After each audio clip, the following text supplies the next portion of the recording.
Hey, hey.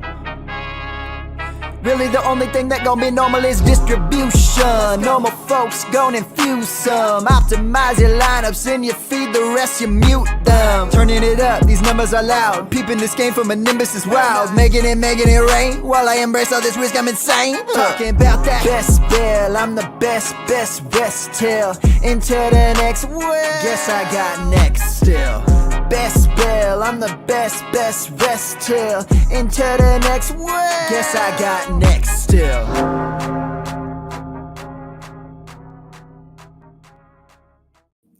And welcome. I'm Bradley. We're here. We're going to talk some fantasy football tonight. It's going to be playoff prep. We're almost there. We are 2 weeks away. We're in week 13 right now, and this is the crucial time. Maybe you're getting your waiver bids in. Maybe they ran on Monday night. Maybe they don't run until Wednesday, Thursday, whenever you are making your big moves. But the larger focus, the larger lens for tonight is to be able to think about the playoffs. Maybe you've already made it, but you're trying to think about, these are players I see on my waiver wire who will be able to help me or possibly help me as we move forward into the playoffs. I'm guaranteed a spot, but I need some spike week potential. I need to touch on some players who have not only produced in the past, but also have really good matchups, have top 5 or so matchups against. We have data. We have the data to support which matchups are the cakewalks, are the ones we expect the previous production leads to future production. And so I'm here to share with you some players that probably are already rostered for you. Maybe some of them aren't. Maybe there are a couple deep cuts on this list, but I want to make sure that you are aware of these shootout potential players that you should be targeting. Either, if your trade deadline has not yet arrived, or if you need to make some moves on the waiver wire, that you can go get some of these players and just cut the dead weight. Let some of your dead weight at the bottom of your roster go. It's okay. Let them go. And if I have time at the end, I'll answer some questions as well.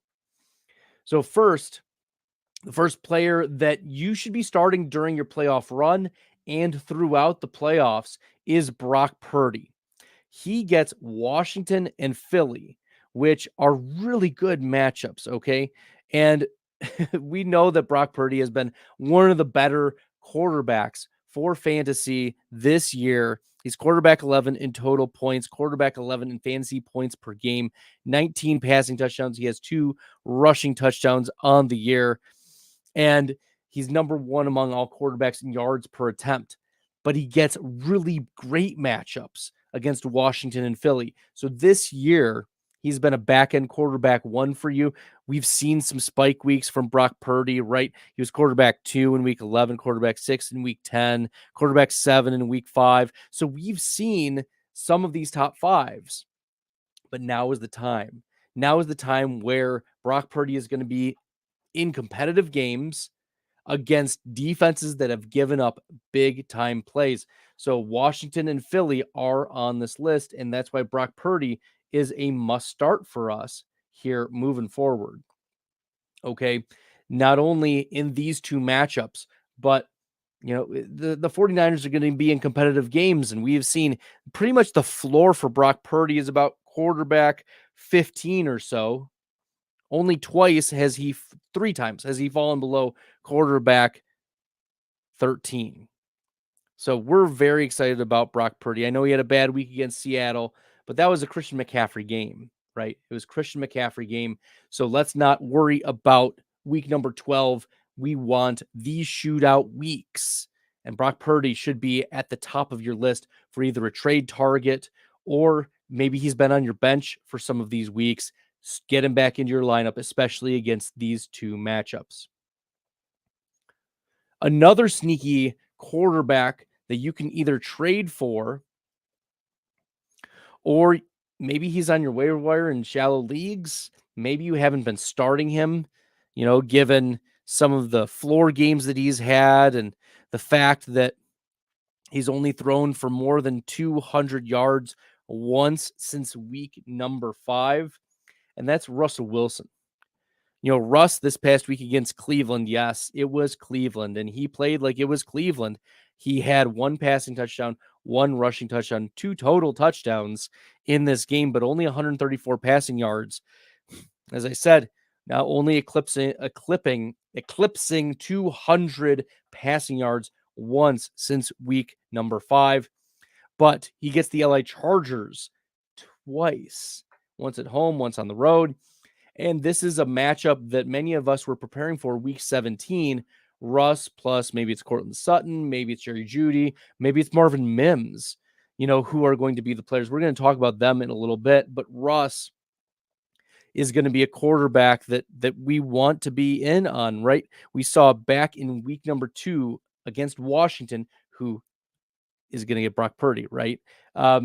Against Washington, Russell Wilson, 3 passing touchdowns, finishes the quarterback 3 that week, 26.9 fantasy points. And he really hasn't gotten into much of these shootouts, right? He had 1 game, where he had 3 passing touchdowns against Kansas City, but then he's faced a Minnesota team that's rejuvenated, a Cleveland defense lately. Kansas City is really tough. Green Bay slows the pace down. Kansas City again, right? The New York Jets were a tough defense. So Russell Wilson has had some difficult matchups as of late, but he's got 2 very, very cushy matchups against the LA Chargers as we look to the future. So consider Russ Wilson as a bounce back quarterback near the end of the season. Definitely a target for us, whether he is a cheap trade target or a waiver wire target, or you haven't been start him against the LA Chargers. Okay. Now we're going to shift to some running back matchups that we want to get some information on here. One of them is this Houston Texans backfield. And Devin Singletary has been the main guy, right? Over the past few weeks with Dameon Pierce out, right? But Devin Singletary historically has not been a guy who has been able to hold up. I mean, against the Buffalo Bills, right? With the Buffalo Bills, he was not a player that showed up and showed out from a rushing or a receiving perspective, but a player that would have some big plays here and there. And now he's been leaned upon pretty heavily in Houston. Problem is now that Pierce is back, Singletary was relegated to a pass catching role. He had 6 receptions in this week 12 game against the Jacksonville Jaguars, where the Houston Texans and Jaguars were they were going back and forth, right? They were exchanging scores. What a game. Lots of fun. But the Texans were in catch-up mode for a lot of this game. Only 6 carries for Devin Singletary in this first game back where Pierce was returning from injury.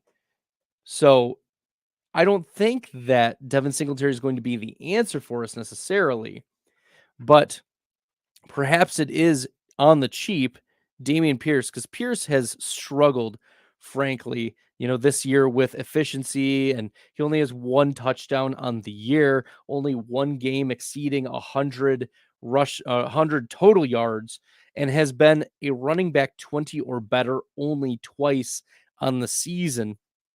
So Dameon Pierce, a really cheap buy low possibility when he gets Denver and the New York Jets. The Jets are shut him down in the secondary, but they can be had running the ball. Okay. So yes, we need to be like, if you're thinking about who should I pick up, like in the deep scraping off the waiver wire, Dameon Pierce may have been dropped. Devin Singletary may have been dropped, but these are players who have really positive matchups, especially Pierce, who at the beginning of the season had 15, 14, 24, and 20 carries in 4 consecutive games. So it's good volume. Even if he didn't have the efficiency at the beginning of the season, if he shows that he's healthy and the Houston Texans are in some games with CJ Stroud getting the ball down the field and getting the Texans into goal line and goal to go opportunities, Dameon Pierce, a really cheap option that a lot of people have forgotten about. Okay. What about this next player? It's Austin Eckler, and Eckler gets Denver twice. It's pretty simple. You want your Austin Eckler shares against Denver. And I know Austin Eckler doesn't look the same. His rushing efficiency metrics are really low, and he's not delivered in the same ceiling, even with Mike Williams out, Josh Palmer on the IR. I mean, Eckler this year, 3.8 yards per carry, only 29 receptions on the season, only 5 touchdowns, but he is the running back 9 in PPR and fantasy points per game. Look, I know. He struggled in week 11 and week 12. He combined 16.4 fantasy points. But in the 3 weeks before that, against Chicago, the Jets, and the Detroit Lions, at least 21 fantasy points in those games. It's just that the floor is a little lower this year for Austin Eckler, especially if he's not getting the touchdowns. But Denver, really positive matchup. And we've seen Austin Eckler be able to hit those spike weeks. So we have a spike week candidate who has positive matchups near the end of the season, especially that week 17 matchup against Denver. We want to not be fading Austin Eckler. If you can buy him off the cheap, if the manager for some other team is like, I'm frustrated by Austin Eckler. He's been injured this year. His floor is a lot lower. This is the type of player that you can trade you can trade your late first in a dynasty league and you're a contender. Austin Eckler has the matchups here at the end of the season to be a target for you. So go get yourself some Austin Eckler, especially if the manager is frustrated.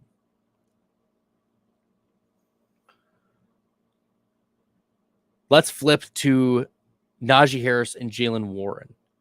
So it seemed like in this past game, even though Warren had been the most efficient running back of the duo, that Najee Harris and Warren were splitting carries, splitting touches pretty close. And Najee was the one who got the touchdown this week.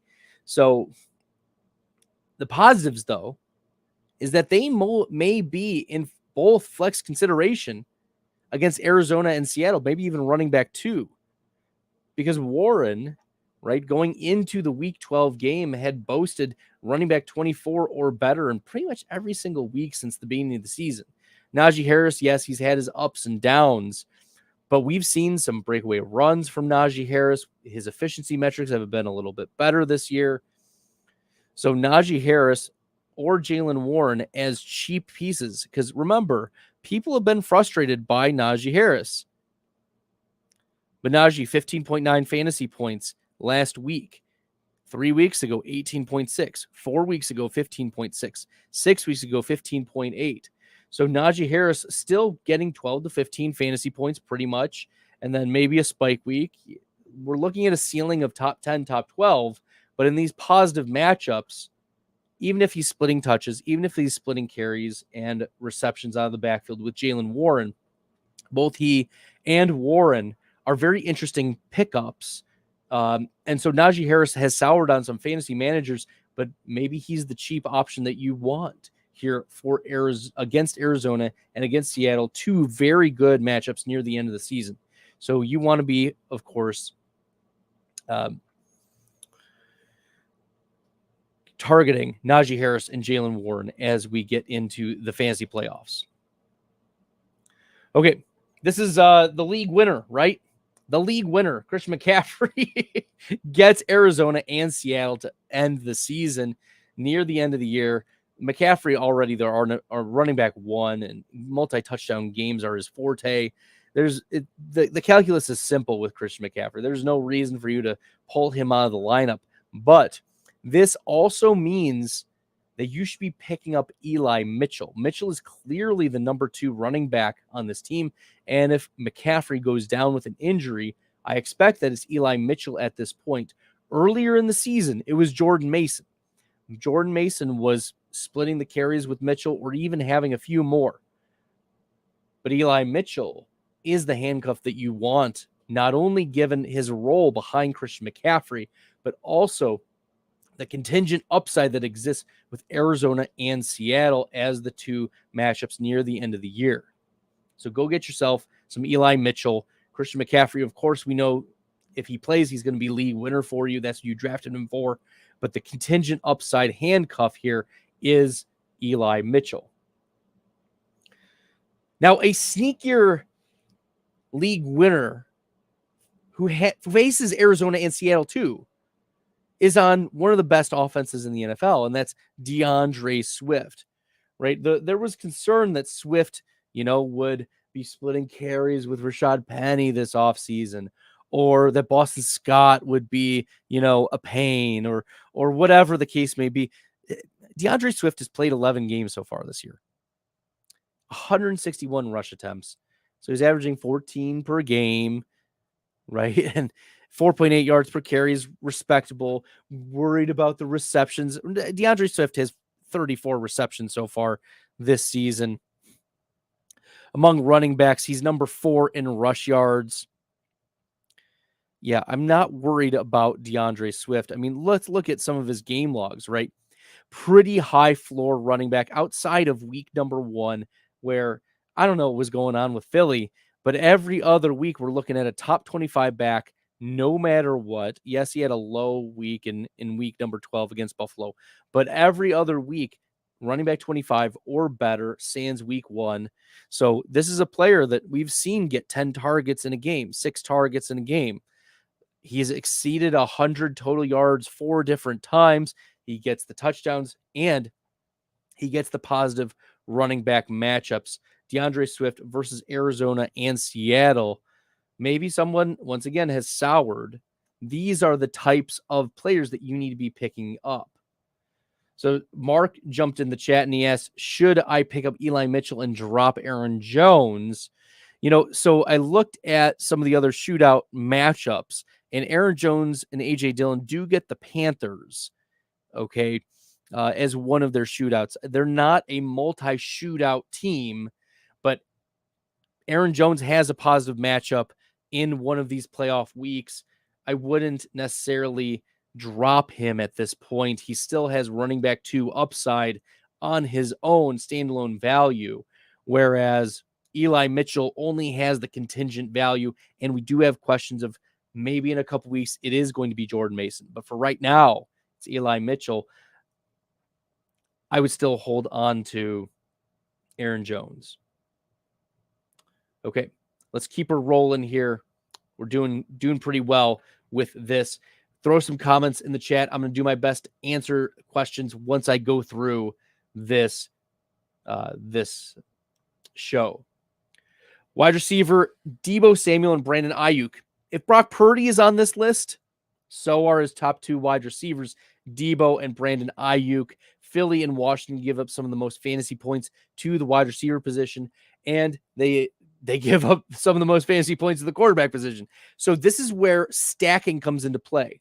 If you are thinking about making any shifts, or you want to make a 1-to-1 trade, and you're thinking, okay, I like Puka Nacua, or I like Cooper Kupp, and maybe someone else does too, but I have Brock Purdy. Why don't I try to make a swap here for Deebo Samuel and or Brandon Ayuk?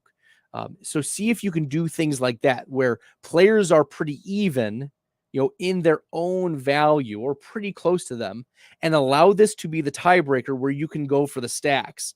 Because frankly, that was one of the reasons I won one of my games last week. I had drafted a stack of Jalen Hurts and AJ Brown, and I had at one point in that matchup a 1% chance of winning, and then AJ Brown and Jalen Hurts brought me back from the dead. But that's the idea, is that the correlation between pass catcher and quarterback, you want pieces of those games. You want the Deebo Samuels, the Brandon Ayuks, and the Brock Purdys in these matchups as you are going into, you're betting on a consolidation. It's a more consolidated bet. So go after your Deebo Samuels and Brandon Ayuks. I'd recommend finding a lateral trade if you have Brock Purdy, to acquire Debo or Brandon Ayuk if your trade deadline has not yet passed. Speaking of which, Puka Nacua and Cooper Kupp have positive matchups against Washington and then the New York Giants. Now, one of the reasons Matthew Stafford was not on this list twice, I mean, Stafford does get Washington, and we just saw Stafford, have a big game against Arizona, right? But Stafford before this game had not played particularly well from a fantasy perspective. He had not been a top 12 quarterback any week before week number 12 against Arizona. But now Stafford gets Washington and the New York Giants. The Giants tend to give up a lot of fantasy points to the wide receiver, but not as many to the quarterback. So Cooper Kupp, Puka Nacua, they are targets for us. If you need a really cheap, deep cut, I guess Matthew Stafford. But given the floor and the lack of ceiling that we've seen only one game in the top 12 this year for Stafford, he is a riskier play than Puka Nacua, Cooper Kupp are at the wide receiver position. So go get yourself some Puka Nacua, Cooper Kupp. I know it's cheap. I know we have concerns about Kupp, but maybe a manager is panicking over Cooper Kupp. We're looking at the rest of the season, and Washington gives up a ton of fantasy points. So especially make Puka Nacua your target there against Washington. All right, we're looking at, I mentioned Russell Wilson earlier, Cortland Sutton, Marvin Mims, baby. Marvin Mims has been a baller, okay? And he's kind of tapered off as we have gone on with the year because Sean Payton, for some reason, is not getting him a ton of targets. But we've seen the dynamic play, and all it takes is one switch of the playbook, and then we're looking gold. I mean, look, against Buffalo, 28 routes. Against Minnesota, 25 routes. And 3 targets, 2 receptions, 24 yards. Against Cleveland, that's not going to get it done. We haven't seen Marvin Mims get into double-digit fantasy points since week number 3. But all it takes is one little switch to, hey, Russell Wilson, can you target this guy? And he's going to get Russ's yardage up, which has been one of the limiting factors for Russ over the past few weeks. So we'll see if Marvin Mims can unlock Russell Wilson's ceiling and in turn make this a very interesting matchup against the LA Chargers, who the Denver Broncos face twice. So if you need someone that is pretty consistent, wide receiver 2, Cortland Sutton has been getting in the end zone very consistently. This is what we had hoped would have happened last year, as why Cortland Sutton would have paid off last year in like the 3rd round. I was one of the biggest busts last year. This is what I was hoping he would do, but unfortunately not the case last year. This year, however, Sutton has been very good. All right, guys, I got to show my Green Bay bias here for a second. And Christian Watson and Jaden Reed are look, I know that Watson just had like the game of his season here against the Detroit Lions. But Watson also gets really positive matchups against the New York Giants, who we mentioned earlier as a positive matchup for Puka Nacua, Cooper Kupp. But Jaden Reed as well, along with Watson, also get Tampa. Tampa gives up a lot of fantasy points to the wide receiver position. They also tend to get into these shootouts because Baker Mayfield's able to get the ball to Mike Evans in the end zone. So we could look at 27-24 types of games, and the Packers, Jordan Love, taking shots with Christian Watson and Jaden Reed. So if you want to take, if you want to buy on Christian Watson, great. Maybe the person feels burned. Maybe the manager feels burned that Watson was on his bench last week. But Watson and Reed have the good matchups, and they are clearly the top targets in this Green Bay Packers offense. Jordan Love is willing to take shots down the field for them, even if they're inaccurate, even if they're bad throws. He's still willing to do it. So go get yourself some Christian Watson and more cheaply Jaden Reed as flex options against the Giants and Tampa Bay in these playoff weeks and the shootout weeks. All right. I know. Chris Olave. There's always something going on with Chris Olave. Whether it is Derek Carr can't get him the ball, whether it is Michael Thomas getting some targets, whether it's Rashid Shaheed having a big play that ends a drive prematurely, right? He scores the touchdown. Olave can't get the PPR fantasy points. Or it's Olave can't get in the end zone, or Olave leaves with a concussion. Something is always up with Olave. But now we get two really nice matchups. The New York Giants and the Tampa Bay Buccaneers near the end of the season for Chris Olave, the interdivisional matchup against Tampa, and then the New York Giants, who give up a lot of fantasy points to wide receivers. So Olave, we're looking for these spike weeks. As I said, we've been a little disappointed with Olave because we haven't gotten the touchdowns. We saw the offense come to life with Jameis Winston behind center, but Derek Carr is back there now after he's recovered from all the various injuries that he's dealt with this year. So hopefully Olave, he's wide receiver 19 in fantasy points and 18 fantasy points per game.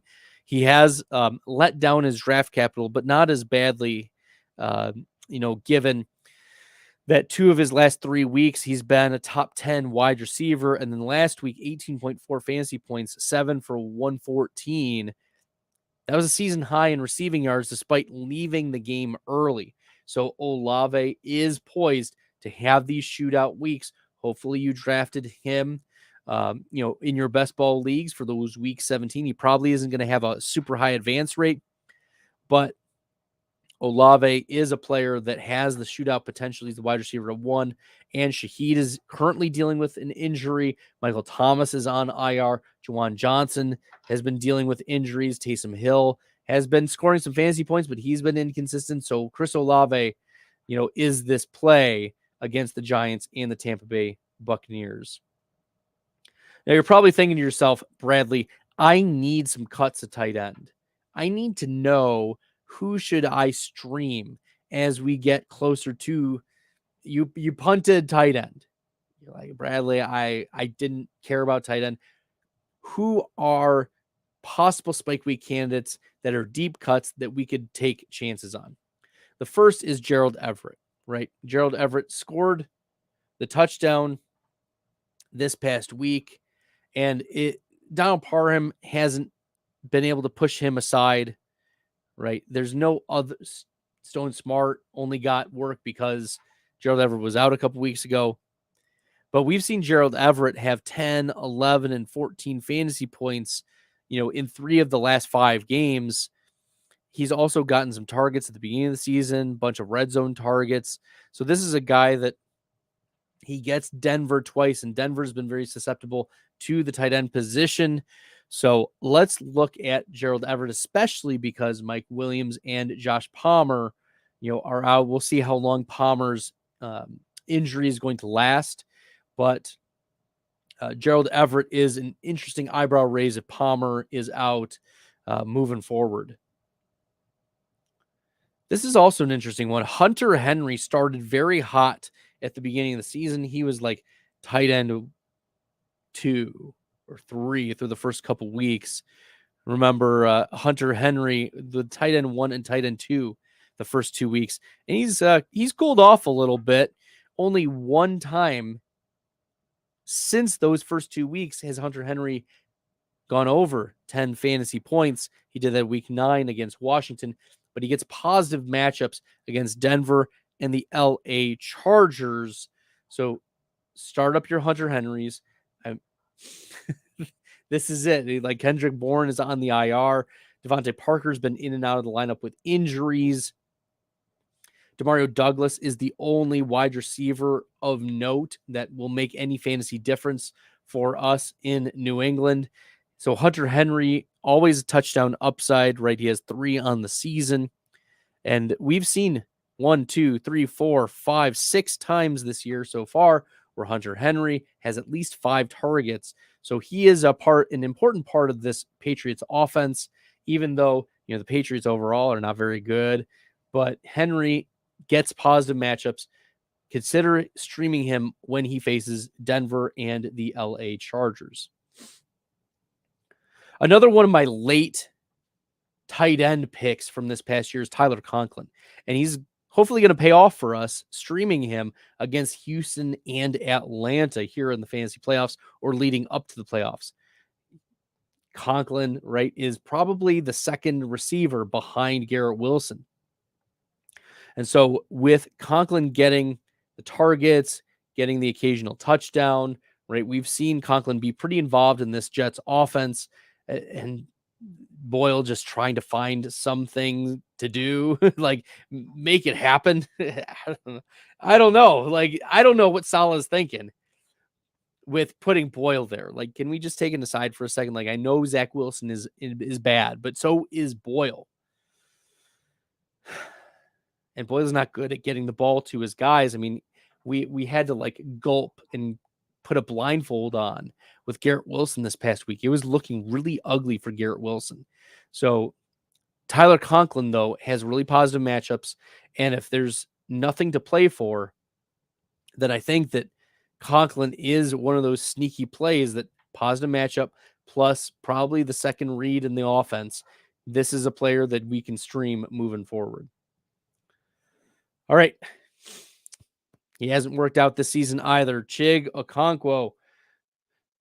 Although, to be fair, I went on Player Profiler during the offseason. I said Chig Okonkwo is a bad pick.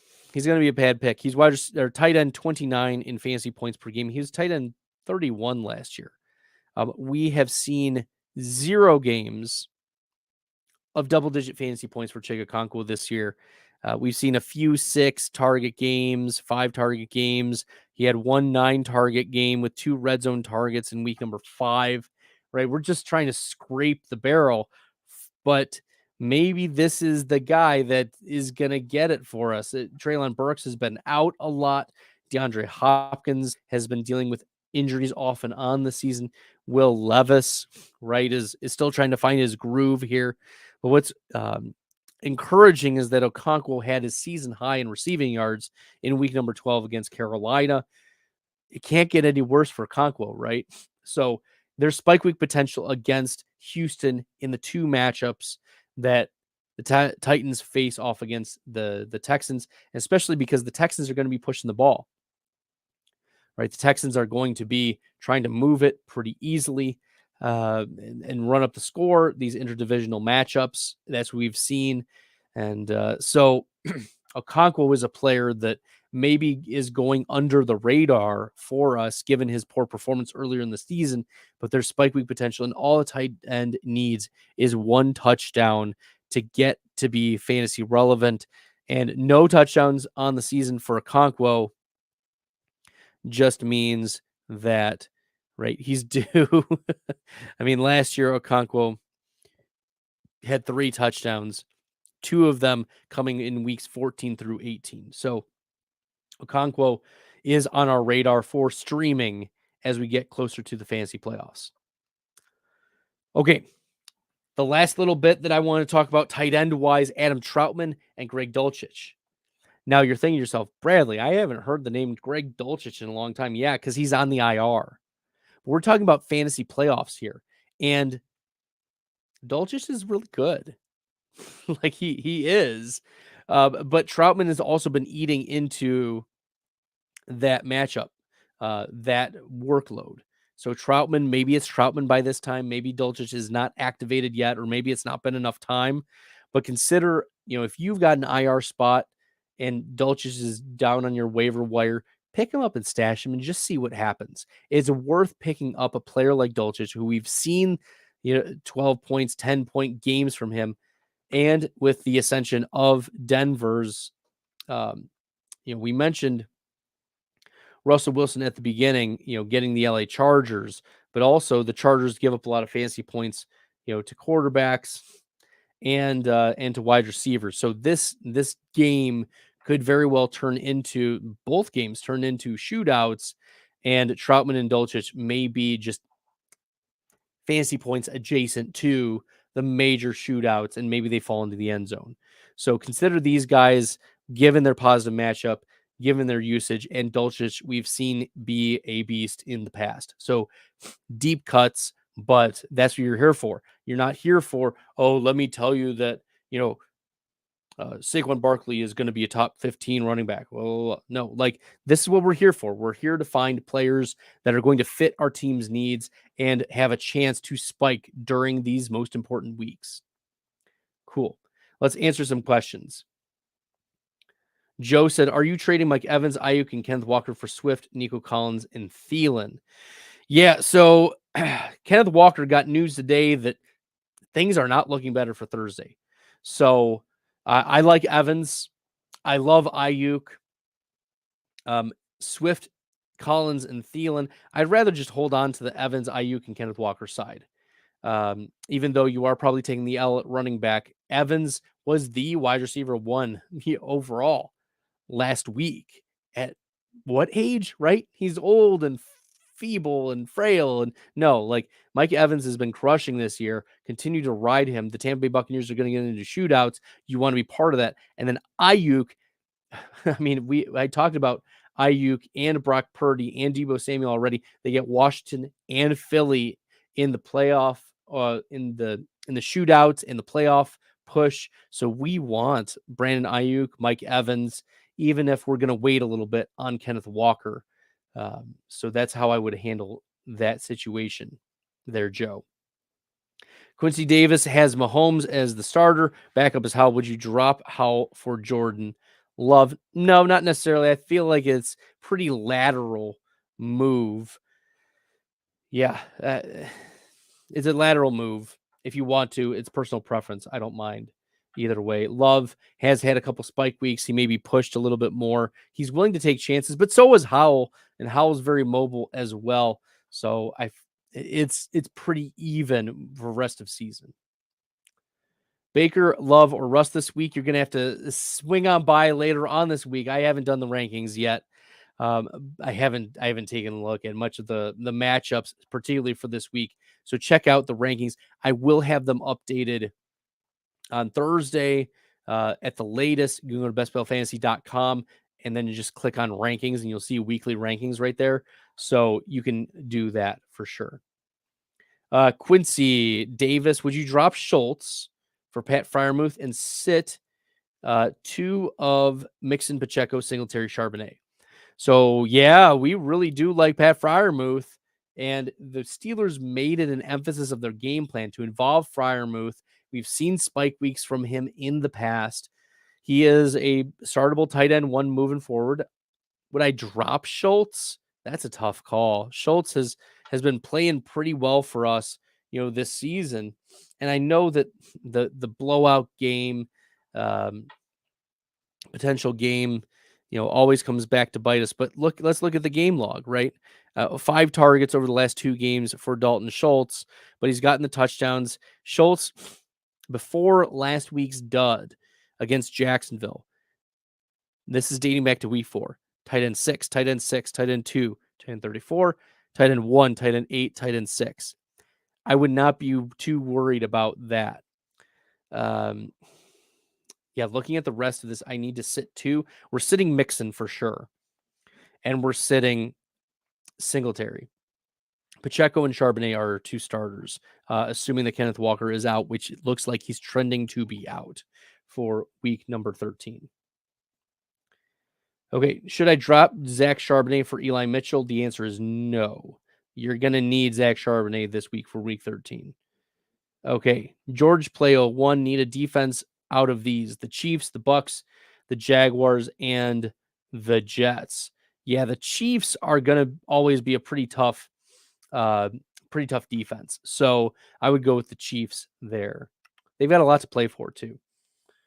Vito, JT was my guy, and with him out, my starters are Brees and Kyron. That's not terrible.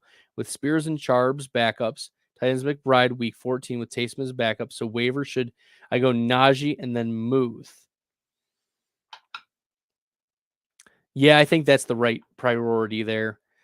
You should be okay with McBride, and if you don't get Freiermuth, I think Taysom Hill will be okay for you. He usually doesn't let you down. He'll get you a couple points here and there. But we know the spike week boom potential for Taysom Hill. And that's why I'm okay with it. I'd rather prioritize Najee, especially given the fragility of the running back position we just saw JT go down. So you do want to have a flex appeal type of running back Najee Harris available. Dynamic Jarvis, I want to get rid of Puka, HN, and Kirk. Why? Puka's got a smash schedule. HN also is looking really nice. I mean, he only has one spike week boom potential game, but that's against the Jets later on. And yeah, we want this guy who's leading all running backs in yards per rush on the season. Like HN is really good. Christian Kirk as well. Like all of the, I don't understand why you'd want to get rid of these types of players. Delicious. My quarterback is Howell, but a tough playoff schedule. Should I grab Love for week 16, 17? Yeah, I think that would be good. Yeah, Howell gets, Washington. Washington gets San Francisco in that week 17 matchup, and that could get pretty dicey. So, yeah, we do want we'd rather have Love for those matchups. Adam Stoddard got offered Mahomes, CD, Swift, Puka for Keenan, Dell, and Kyron. I mean, depends on who your quarterback is. Trevor Lawrence. Man, he wants you to give up Swift, Mahomes, Puka, CD. No, no, no, no, no, no, no, no. Don't do that. Don't do that. Sorry. No. Okay. Drop Pop Douglas for Christian Watson? The answer is yes. The answer is yes, because the best case scenario, this is best case scenario for Pop Douglas, is he goes 7 for 70 and a touchdown. Are we happy with ceiling 20 points in PPR? If the answer is yes, okay, fine. But Christian Watson's ceiling is so much higher. He got hyper targeted in the game against the Detroit Lions. We saw him make some big plays. He almost had another big play that could have resulted in the touchdown. Christian Watson is such a higher ceiling player, and the floor for Pop Douglas is it's scarier because the offense is much worse. Now, Christian Watson, you're going to have your zeros as well. Like every wide receiver, this is the dirty little secret. Like the best wide receivers in the NFL get 12 and a half fantasy points and half PPR 50% of the time. Like that's just the dirty little secret. Maybe the best of them, the best of the top 5 get into the 60%. But what you have to realize is like bust games happen for these wide receivers, and it's okay. That's why you need to be chasing ceiling for them. Christian Watson, just a massive, massive ceiling. So go after Christian Watson for sure. After losing Andrews, I grabbed Freiermuth. Beautiful. Likely. Okay. And Goddard. Good. Who of Likely and Goddard should I drop to grab the Jets D for week 16 and 17? Man, here's the thing is like I get that the Jets get Cleveland in week 17. And that's going to be, probably DTR. Maybe it's PJ Walker. Maybe it's Joe Flacco by that point. But wouldn't that be interesting? A Joe Flacco revenge game. But at any rate, probably drop Likely. Probably drop Likely because Freiermuth should be fine moving forward. And then Goddard can also offer you top 10, top 12 possibility. Okay. That's how I would approach this situation, Jelly of the Month. Would you trade Jamar, Khalil Herbert for Justin Jefferson? You've got Levis, CMC, Kamara, Amon-Ra, Likely, Hall, Herbert on the bench, also Keaton Mitchell and Hunt. I would be okay with that. Keaton Mitchell has been improving in opportunity share, in snap share. We've seen that he's a dynamic player. I don't mind that. Trying to upgrade to Justin Jefferson. I think that Dobbs is better than Browning for right now from what we've seen. So let's go with Justin Jefferson. I also anticipate T. Higgins will be back soon. Should I drop Kareem Hunt for Rico Dowdle? No. I mean, if we look at week 17, it's New York Jets versus the Cleveland Browns. And who is one of the worst? I think it was fourth worst against running backs. Yeah, it's the New York Jets. So Kareem Hunt could be available for us. He could also be a handcuff. Maybe by this time, Jerome Ford is dealing with an injury and Kareem Hunt needs to step in and just handle week 17 duties. So be it. Kareem Hunt may be the answer for us. So give me Kareem Hunt. Rico Dowdle, I get it. Tony Pollard also has a positive matchup in these upcoming games against Seattle, right? He's going to crush this week. But if we're talking about week 17, give me Kareem Hunt. If you just want, I just need someone rest of season. Rico Dowdle, I think, fits that a little bit better because we've seen Dowdle handle touches and the Dallas offense is really dynamic. So that's how I would handle the situation. If you need week 17 focus, Kareem Hunt, everything else, Rico Dowdle. PPR flex. Should I go with Downs, Deontay Johnson, Lockett, Ford, or Moss? You're starting Moss until Jonathan Taylor gets back. It's very easy, very simple. You just move him into the starting lineup. We saw what Zach Moss was able to do with his Indy offense, whether it was Gardner Minshew or Anthony Richardson. Zach Moss has balled out. He's gotten the volume and the touches. We want all Zach Moss. So, yes, you're starting Moss over all of these until Jonathan Taylor gets back. Need a flex, Charbonnet or Kyron Williams? We're going to go with Kyron Williams. Yeah. If T. Higgins plays this week, do I start him over Garrett Wilson? We're still going to go with Garrett Wilson. He's the number one target earner. He is the alpha. He's going to get all of the targets. Higgins still has Jamar Chase, right? Even with both quarterback downgrades, we're going to go with Garrett Wilson. I mean, obviously, yeah, their overlap is similar-ish, but I think the upside there is for Alex. You should go with Garrett Wilson. Trade Barkley for Swift. Should we do that? Yeah, if you can get DeAndre Swift, given his shootout potential. I mean, we're talking about the Arizona Cardinals in week 17 and also the Seattle Seahawks when we start the fantasy playoffs. So DeAndre Swift, yes. The New York Giants, on the other hand, I know Tommy DeVito, he's a nice story. He's won some games. The reality is the offense is just not good. The ceiling is so low for the Giants. Saquon Barkley is not going to be the answer for us, given the environmental issues that the New York Giants have.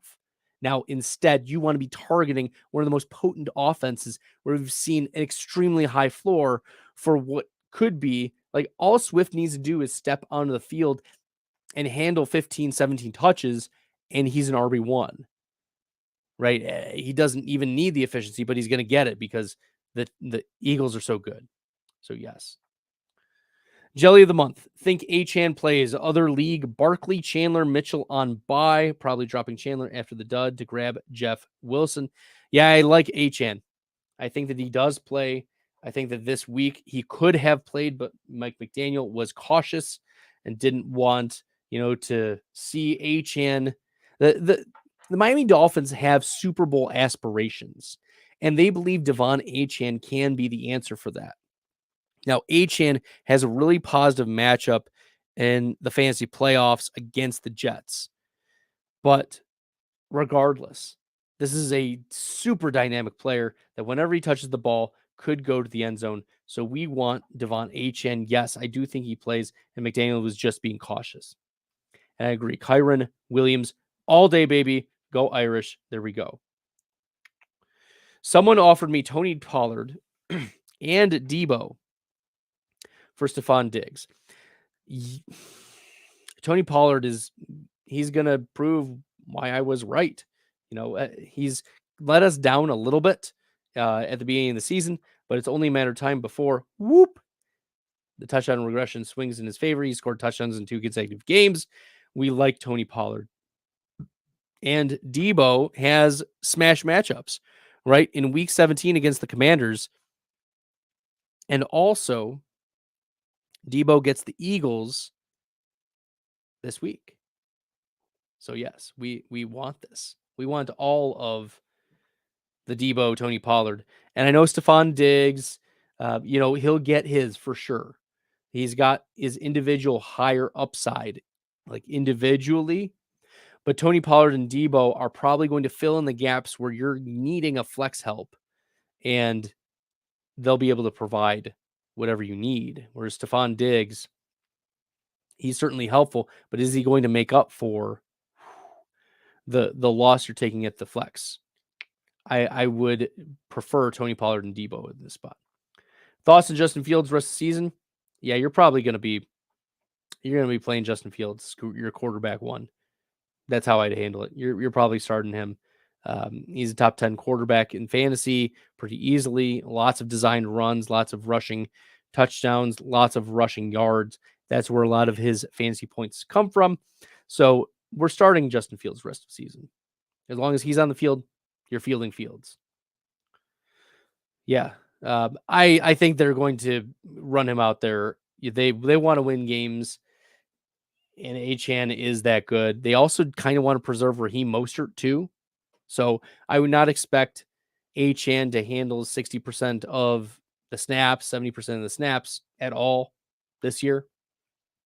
I don't think he gets the lion's share, even 50% rest of regular season. But we could see him leaned upon heavily in the fantasy playoffs or in real NFL playoffs as well.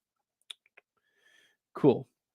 Andy the Fork, what's good? Bradley with Moss on waiver. Should I drop any of the following? Singletary, Ford, Lockett, Addison, or Hollywood? Yeah, we are dropping Singletary. Dropping Singletary. I would not drop Addison. I still like Addison. I wonder if the offense opens up a little bit more with Justin Jefferson back in week 14. Singletary and Dameon Pierce are probably going to be splitting. But given those options, I'd rather have Moss over Singletary. I have Moss over any of these guys. So I get it.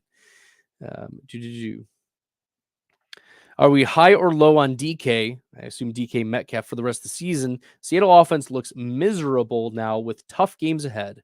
What do you think his ceiling is the rest of the season? Yeah, I don't see him on any of my spike week charts or anything like that.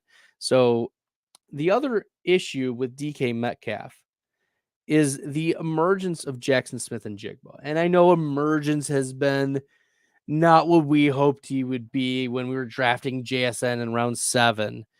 But, we've seen 53 fantasy points. No, sorry, I looked at the wrong thing. We've seen double-digit fantasy points from DK Metcalf in all but 2 games this year. So actually pretty high floor. Metcalf has been a very high floor, but not a very high ceiling player this year. Only one top 10 week. So the problem is I don't think he's poised to access ceilings this year because of the existence of JSN. But he is a high floor flex, low end wide receiver to play. Like he's probably not going to let you down. He's only scored, he had his 2 6-point outings. The rest of the time he's had double digit outings. So that's how I'd approach it, Alex. Not a very high ceiling, but a very high floor. Okay. Right on. Singletary was the first ad drop I put in earlier from us. Glad for confirmation. Cheers to you, Andy the Fork. Have Lamar and Dobbs on bye, playing Minshew this week, and droppable after the 4 interception game, or keep as a backup after this week. Yeah, there's been some chatter from O'Connell about whether it's going to be Nick Mullins or Jared Hall or some other quarterback stepping in for Dobbs after the bye. It was that bad. Like, I know some of them were his fault, some of them weren't his fault, but the reality is I think Minshew is going to have to step in for you this week.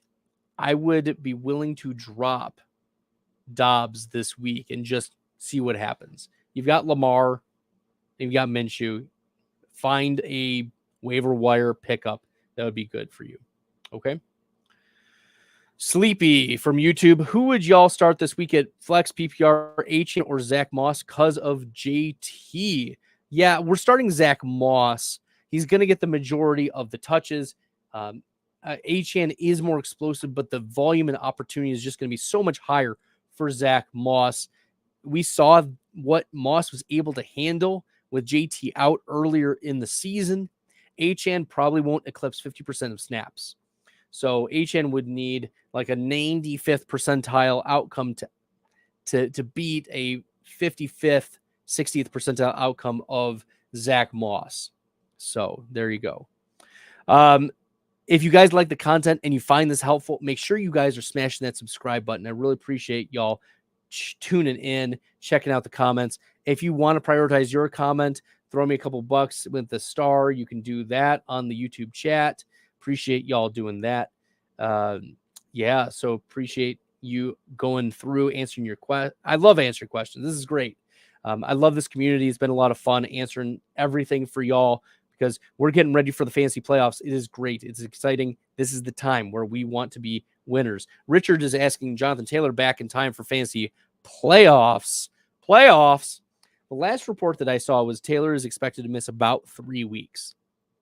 So that would take us week 13, 14, 15. Then it's week 16, 17.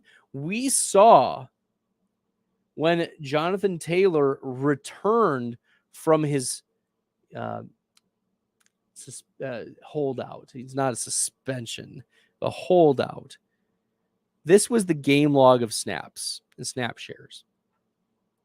15%, 43%, 52%, 61%. It took him 3 weeks to get to at least 50%. So we're talking week 16 and 17. We're not looking at 50%. It's not looking good. So Jonathan Taylor back in time for the fantasy playoffs. He may be back, but it's going to be a real hard start-sit question for us when we get to that point. Like, you're in the championship for a reason. You did it without Jonathan Taylor. You're probably going to ride whoever you rode to the championship. So that's how I would handle it. It's unfortunately, like, if someone is really hot and heavy for Jonathan Taylor, yeah. Trade Jonathan Taylor for, if you have him, trade Jonathan Taylor for who would be a good option? Devon Achane. I don't know if anyone would do that. Maybe David Montgomery. I don't know if anyone would do that. It's worth trying. Brian Robinson, right? He gets the Jets in week 16. He's been getting a lot of volume. Maybe Jonathan Taylor for Brian Robinson you could pull off. Might grab Josh Palmer. Okay, cool. Falcons DST or Dolphins DST. I have Mostert, Hill, Sanders, and feel like putting my eggs all in one basket if I go Dolphins DST too. Man, oh man. So the Dolphins schedule for the rest of the season, they get the Commanders. That could be a sneaky shootout, but there's lots of sacks for Sam Howell. You get the Titans, Will Levis. That could be interception mania. The Jets, we don't even know who the Jets are going to start in 2 weeks, much less in 3 weeks when they get, the Dolphins. And then the Cowboys, that's going to be a real tough one on Christmas Eve. And then the Ravens. So really, really tough last 2 weeks, 16 and 17 for the Dolphins. But weeks 13, 14, and 15, you should be in good shape to be starting them. Okay. Alex, does Derrick Henry come alive this December? I hope so. I have him on a bunch of teams that I need him to come through for me. So, yeah, Derrick Henry. We know he's crushed in the past. He gets the volume, right? Tazi Spears has not overtaken Derrick Henry. So you're starting Derrick Henry. I mean, he's a high-end running back 2, low-end running back 1 with mid running back 1 upside. That's how we go. Sleepy just subscribed. Thanks for the answer. Even though I was leaning Moss, I guess it's Moss season. Let's go. It's Moss season, baby. Alex said, appreciate all your input. And shout out to Andy the Fork. Cheers to you. Thank you so much. $5. That means the world. Appreciate your support. That is amazing. I'm so grateful. We've been here for an hour. I am so grateful. Y'all have been the best tonight. Make sure if you like the content and you found this helpful tonight, hit that subscribe button. Also, on Thursday, I'll be posting my rankings for the week. Make sure you guys are checking that out, bestballfantasy.com. Go to rankings, weekly rankings. And I have a show on Thursday on the Player Profiler YouTube channel where I do the Thursday night tailgate. We do stardom sit-ems there. We drink some beer. We have a good time. We preview. Ahan from Player Profiler is going to be on there as well. That's going to be awesome. And then on Saturday on the Player Profiler channel as well, I'm going to have be on the Dominator, one of my favorite shows with Billy Muzio. That's going to be a lot of fun. And then also on Saturday, Jacob Fabian is going to be coming back. So that's going to be a lot of fun. Jake is going to be back here on the Best Bell show. And I'm excited for y'all the rest of the season. Okay. Ooh, looks like we got a lot of last minute questions. Recon, XBXB, 5 and 7, Fields, Stafford, Kamara, Jones, Mixon, Jettas, Puka, Nico, DJ. I'm 7th place. I can still trade, but yeah, you got to trade Jefferson. I'm sorry. You got to trade Jefferson. You got to trade Jefferson. You got to trade Jefferson. You're not going to get much for Mixon in the trade market. Maybe there's some beleaguered Cincinnati Bengal truther, but the reality is Mixon, he's toast. He's done. He's out. He is not even getting the volume with this Jake Browning offense. So you can't be happy at all with Mixon only getting 10 carries. Like, this is not even that, right? This is not good. So if you can, man, yikes. Yeah, Waller's probably not going to come back. These are a lot of pieces like Pitts, and likely they've just let you down the season. So unfortunately, yeah, I think that there's probably going to be some better pickups on the waiver wire for your tight end position. And Mixon, unfortunately, can't go anywhere. Jones, we don't know if he's going to be available this week. Jettas, you got to trade to get some more pieces. Waller, I don't even know. Yeah, you're in a lot of trouble there. Recon, XBXB. See if you can get some trades out there. Thanks for answering all the questions. Appreciate y'all. Make sure you smash that subscribe button if you like the content and found this helpful. What do you think about Zay Jones over the last few weeks? I think he's been great for Calvin Ridley, baby. Woo! In the games where Calvin Ridley has played and Zay Jones has played, Calvin Ridley averages over 19 PPR fantasy points. In the games where Zay Jones does not play, Calvin Ridley averages about 8 fantasy points. You're like, but Bradley, what does this have to do with anything about anything? Well, let me tell you, Trevor Lawrence is better because Zay Jones is on the field. You're like, how do we know he's better? Trevor Lawrence has increased his passing fantasy point production 22% in the games where Zay Jones is on the field. Trevor Lawrence also has thrown for fewer interceptions and has a lower turnover-worthy play rate when Zay Jones is on the field in those games. You're like, but Bradley, why? Why does this matter? Because in the games where Zay Jones does not play, the next closest wide receiver in rate of playing on the outside, so is Calvin Ridley like 85%. The next closest is at 52%. That means only about half the time Calvin Ridley is getting another player on the outside. Compare that with Zay Jones. When Zay Jones is playing, Zay Jones plays on the outside 70% of the time per PFF. So when he's out there, teams can't just collapse. Their safeties can't just collapse on Calvin Ridley when Trevor Lawrence goes back to pass. So that's why this is it's good for Zay Jones, even if he's not playing well himself, that is great for Calvin Ridley, because defenses have to at least be honest with Trevor Lawrence and cover that part of the field. Okay, drop Amari Cooper. You can drop Amari Cooper if you want. It's sad. You know, Joe Flacco needs to show that, you know, he can get the ball to Amari Cooper. Other than that, no, it's fine. You can drop him. Okay. Sleepy said, wow. Dobbs just got dropped in 37,000 leagues. That's what happens when you go on a bye and you throw 4 picks. So there you go. All right, y'all. I'm calling it for the night. Thank you so much. Y'all have a great one. Till next time. Good luck in the fantasy football streets, everybody. I embrace all this risk, I'm insane. Talking about that best bill, I'm the best rest till into the next world. Guess I got next still. Best bill, I'm the best rest till into the next world. Guess I got next still.